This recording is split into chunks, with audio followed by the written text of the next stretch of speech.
오늘 주시는 하나님의 말씀은 사사기 5장 1절에서부터 18절까지 말씀입니다. 제가 1절과 2절 읽도록 하겠습니다. 이날에 드보라와 아비노함의 아들 바락이 노래하여 이르되 이스라엘의 영솔자들이 영솔하였고 백성이 즐거이 헌신하였으니 여호와를 찬송하라. 아멘.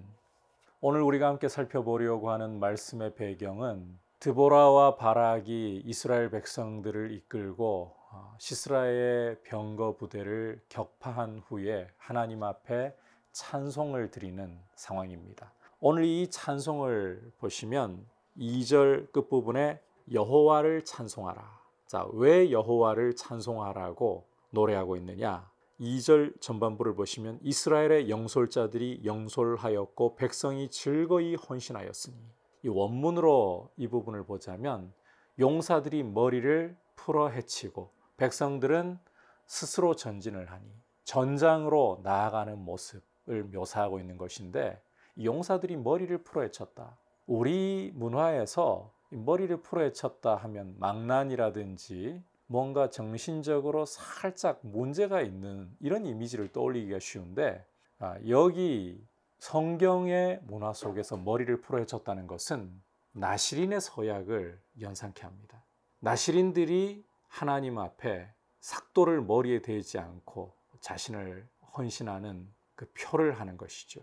물론 여기서는 나시린들이 전장에 앞장서 나갔다 그런 뜻이 아니라 나시린들처럼 용사들이 자신을 전장에 뛰어들면서 헌신했고 백성들도 자발적으로 그들을 따라갔다라는 것을 보여주고 있는 거예요.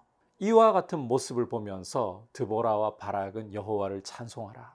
아니, 나라가, 민족이 어려움에 처해 있으면 이 용사들이, 백성들이 스스로 전장에 뛰어드는 게 당연해야 하는 일 아닐까요? 자, 그런데 이스라엘의 형편을 보면 이전에는 그러하지 못했습니다. 6절부터 7절까지를 보시면 아낫의 아들 삼갈의 날에 또는 야엘의 날에는 대로가 비었고 길의 행인들은 오솔길로 다녔다. 이스라엘 마을에는 사람들이 그쳤다. 드보라가 이스라엘의 사사가 되기까지는 그쳤다.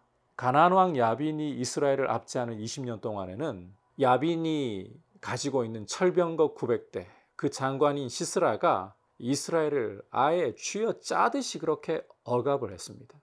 그 20년 세월 동안에 철병거 부대가 대로를 장악하고 있다시피 하니까 이스라엘 남자들은 오솔길로 다녔다는 거예요. 겁이 나서 오솔길로 다녔다는 거죠. 이스라엘 마을들에는 이 마치 유령 마을처럼 사람들이 두문불출하는 이런 모습으로 이스라엘이 흘러갔다라는 거예요. 이와 같은 모습에서 이스라엘이 용사들이 일어나서 자신을 하나님 앞에 헌신하고 백성들이 전장으로 자원해서 나아간다. 하나님을 찬송할 수밖에 없는 일이라는 거예요. 자, 그렇다면 그 전에 이스라엘은 왜 오늘 드보라와 바락의 이 노래에서처럼 즐거이 헌신하면 될 것을, 처음부터 용기를 내어서 전장으로 나가면 될 것을 왜 이렇게 겁을 집어먹고 남자들이 오솔길로 다니는, 마을에는 이 병거 부대를 겁내가지고 그 사람들이 두문불출하는 이런 모습을 보였던가? 이유는 8절에 무리가 새 신들을 택하였으므로, 하나님을 버리고 우상을 섬겼기 때문이라는 거예요.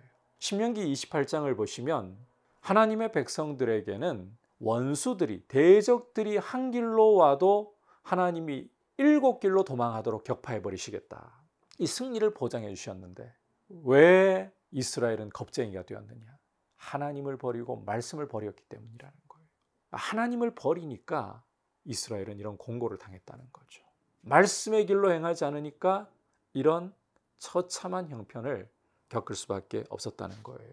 자, 그런데 이제 백성들이 일어나고 있습니다. 용사들이 자신을 하나님께 헌신하고 백성들이 용사들을 따라서 전장으로 자원해서 자신을 드리는 일이 일어나고 있습니다.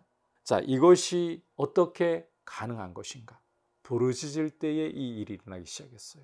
부르짖을 때에 하나님은 드보라라는 여사사를 세우셔서 이스라엘에게 꿀과 같은, 송이꿀과 같은 하나님의 말씀을 주셨고 구원의 말씀을 주셨고 용사들이 일어나고 백성들의 마음이 일어나는 거예요. 무엇보다 중요한 것은 이 말씀을 주신 하나님이 위엄으로 이스라엘 앞서 행하시는 겁니다. 4절과 5절을 보면 하나님의 위엄을 이렇게 묘사를 하고 있죠. 주께서 세일에서부터 나오시고 에돔 들에서부터 진행하실 때에 땅이 진동하고 하늘이 물을 내리고 구름도 물을 내렸나이다. 산들이 여호와 앞에서 진동하니 저 신의 산도 이스라엘의 하나님 여호와 앞에서 진동하였나이다. 하나님이 얼마나 엄위하고 두려운 분이신가 하면 땅이 진동할 수밖에 없어요. 하나님이 임재하실 때 땅이 진동할 수밖에 없고, 산도, 저 장엄하고 견고해 보이는 신의 산도 진동할 수밖에 없었다. 출애굽 당시에 하나님이 보여주신 부분이잖아요. 하늘도 벌벌 떨면서 물을 흘릴 수밖에 없는 그 위엄의 하나님이 13절을 보시면 여호와께서 나를 위하여 용사를 치시려고 내려오셨다. 하나님이 앞서 행하시고 거기에 백성들이 즐거이 헌신함. 이러면 이제 승리는 이스라엘의 것인 거예요. 그래서 12절을 보시면 아주 인상적인 말씀이 나오는데, 깰지어다 드보라여 깰지어다 너는 노래할지어다. 일어날지어다 바라기여 아비노함의 아들이여 내가 사로잡은 자를 끌고 갈지어다. 이 노래의 시점이 전쟁 이전 부분을 묘사하는 대목인데, 이미 사로잡은 자를 끌고 갈지어다. 전쟁이 끝나서 포로를 끌고 가는 모습을 묘사하고 있습니다. 하나님이 앞서 행하시고 이스라엘이 하나님께 자신을 드려 헌신한다. 믿음으로 헌신한다. 그러면 게임 끝이라는 거예요. 결과가 아직 나오지 않아도 상관없습니다. 하나님이 함께 하시고 하나님 백성이 믿음으로 하나님을 따른다면, 하나님께 헌신한다면 하나님의 백성은, 하나님의 교회는 승리하는 거예요. 이 사실을 기억해야 합니다. 하나님 백성의 영광은 하나님이 함께 하시고 믿음으로 하나님의 백성이 하나님을 따르는 데 있는 겁니다. 이걸 꼭 기억을 해야 돼요. 자, 마지막으로 하나님 백성은 하나님 눈앞에 있다는 사실을 오늘 노래를 통해 우리가 발견을 해야 합니다. 14절부터 18절까지를 보시면 이스라엘이 앞서 헌신하는 모습을 보면서 드보라와 바락이 찬송을 하나님께 드렸잖아요. 그런데 모든 백성이 다 헌신한 게 아니었습니다. 여기 14절, 15절 전반부 그리고 18절을 보면 전장에 즐거이 자신을 들이며 뛰어든 지파들을 보여주고 있어요. 아말렉 지역을 점령하고 거주하던 에브라임이나 베냐민이나 스불론이나 이사갈, 이들은 용사들과 함께 즐거이 전장으로 자신을 내어드리면서 하나님의 싸움에 동참했습니다. 18절에서 스불론과 납달리는 죽음을 무릅쓰고 목숨을 아끼지 아니하며 적극적으로 자신들을 던졌다. 그런데 이제 반대의 모습을 보이는 이들도 있어요. 15절 끝부분부터 17절까지를 보시면 르우벤 시냇가에 큰 결심이 있었도다라는 표현을 2번이나 쓰고 있는데, 르우벤은 큰 결심을 했음에도 불구하고 정작 양의 우리 가운데 앉아서 목자의 피리 부는 소리를 들으면 어찌 됨이냐. 전장에 뛰어들지 않은 거예요. 겁나서 뛰어들지를 않은 거예요. 결심만 요란했던, 그리고 정작 두려움 속에 전장을 방관만 하고 있었던 르우벤.